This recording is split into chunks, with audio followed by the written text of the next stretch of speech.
बिनु कही कौने रति पाई। हरि कृपा के बिना साधु नहीं मिलते, साधु कृपा के, प्रेमी जनों की कृपा के बिना प्रेम नहीं प्राप्त होता, क्योंकि अहम ये मद बना रहता है। हम ही अति परिपक्व भय औरन के सबे कचाई। चाहे गृहस्थ हो चाहे विरक्त हो, भगवत मार्ग में चलने पर ये अहम और पुष्ट होने लगता है यदि भगवत प्रेमी महात्माओं का संग ना हो। और तो देखो वो कच्चे हैं, वो दोष वर्णन होने लगा, दोष दर्शन होने लगा, गया जिस ऊंचाई के मार्ग में चलना था वहां से वो गया। हम परिपक्व और ये कच्चे। और अपने देखा महापुरुषों को, पूज्य श्रीधर बाबा 85 या 90 वर्ष की आयु के होंगे, अस्थिमात्र होए रहे शरीरा, और एक लंगोटी, आश्रम में जब रहते तो लंगोटी, और बाहर निकलते तो इतनी मार की ऐसे बस लपेट ली, और एक छड़ी।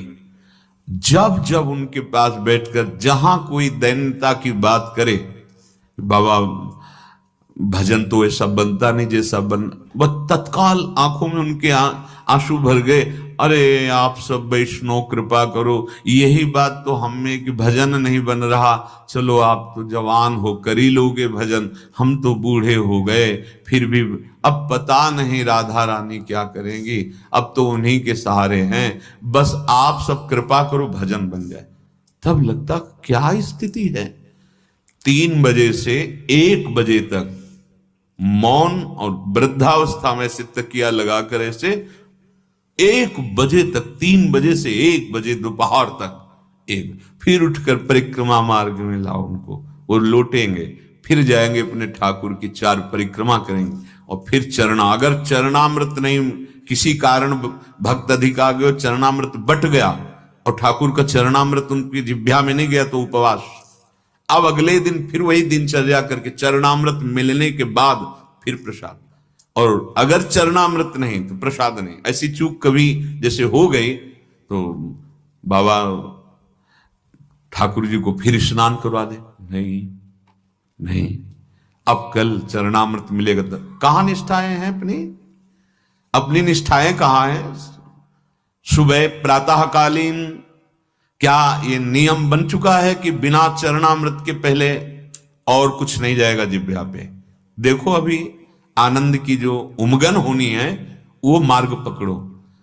संत चरणामृत, श्री जी का चरणामृत, इनमें से एक तो नियम बना लो। आप कहोगे संत चरणामृत मिलना कठिन है, आप मानसी गंगा, राधा कुंड, मानसरोवर इनका जल ले लो। कौन ऐसे संत महापुरुष है जिनके चरण धोवन ना हो? वहां पक्का बड़े बड़े सिद्धों की परंपरा से ये ब्रज रज उन्हीं की चरण रज से युक्त है, उन्हीं के आंसुओं से भींगी हुई है। ये जो कुंड है ना हमारे ब्रज में, इनकी समानता त्रिभुवन का कोई महातीर्थ भी नहीं कर सकता। प्रयागराज भी यहां आते हैं निष्पाप होने के लिए।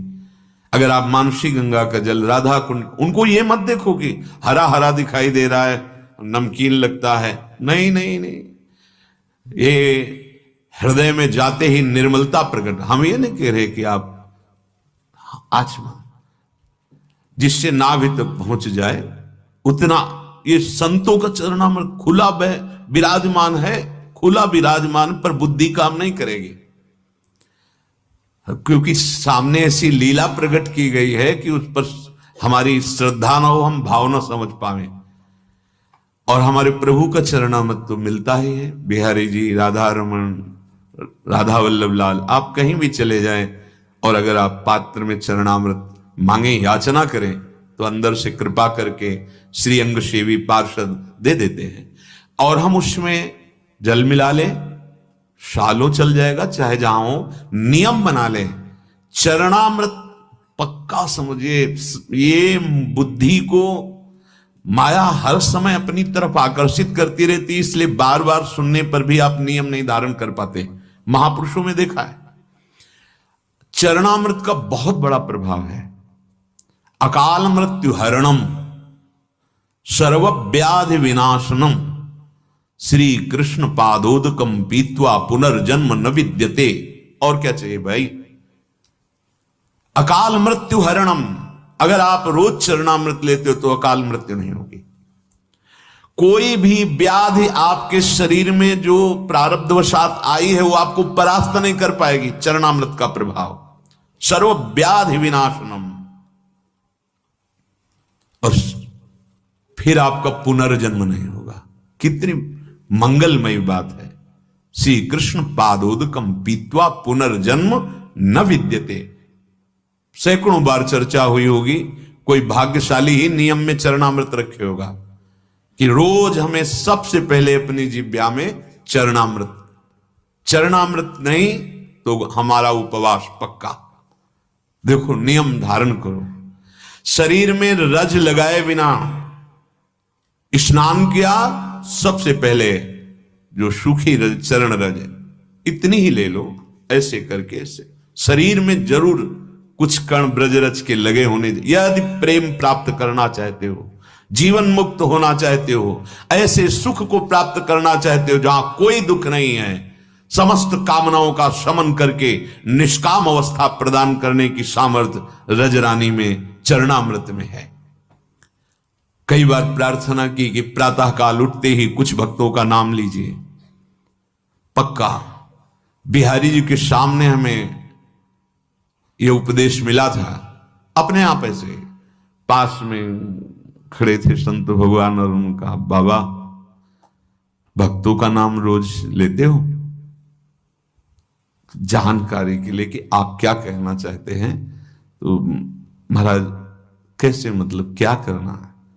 ये भक्त नामावली की महिमा तो यहां हमें पूर्ण रूप से पता चली, पर उनका स्मरण भगवत कृपा से प्रारंभ नैष्ठिक ब्रह्मचर्य से ही था। प्रहलाद नारद पराशर पुंडरीक व्यास अम्बरीश सुख सौनक भीष्म दाल्भ्यान रुक्मांगदा अर्जुन वशिष्ठ विभीषणादीन पुण्यानि मानि परम भागवतानि स्मरामि। ऐसे भक्तों का स्मरण इस भावना से नहीं, प्रातः इनका स्मरण किया जाता है, ऐसा संध्या वंदन आदि के ग्रंथों में जो लिखा था उसका कंठस्थ कर लेना। महिमा बिहारी जी के सामने कहा, बाबा 5 भक्तों का यदि रोज सुबह स्मरण कर ले तो वो आवागमन से मुक्त हो जाए। कैसे कैसे अस्त्र हैं जन्म मृत्यु से मुक्त होने के लिए। रोज प्रातःकालीन, वही कई बार सत्संग में कहा है, बड़े भाग्यशाली होंगे जो बात स्वीकार करते होंगे। कितने हमारे पास अस्त्र हैं जिससे हम सहज में माया पर विजय प्राप्त कर लें।